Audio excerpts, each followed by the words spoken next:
नमस्कार मित्रांनो आपण बघत आहोत बोल भाऊ अरविंद चव्हाण यासोबत. मित्रांनो, प्रत्येक वेळेस मी नवनवीन व्हिडिओ घेऊन येत असतो, परंतु आजच्या व्हिडिओमध्ये खास करून मुख्यमंत्री एकनाथराव शिंदे साहेब ज्या वेळेस मुख्यमंत्री होते त्यांनी युवकांसाठी महिलांसाठी काय काय योजना चालू केली यावर आपण चर्चा करूया.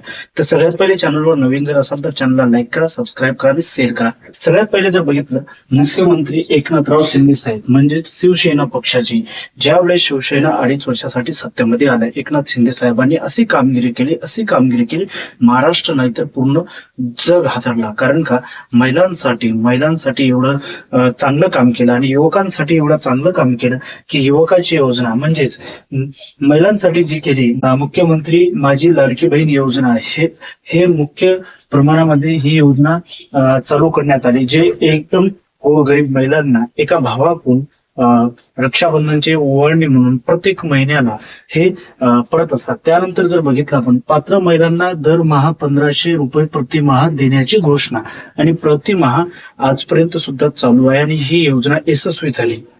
आणि ज्या महिलांनी अपात्र झाल्या त्यावर सुद्धा आपण बोलूया. तर पहिले बघूया की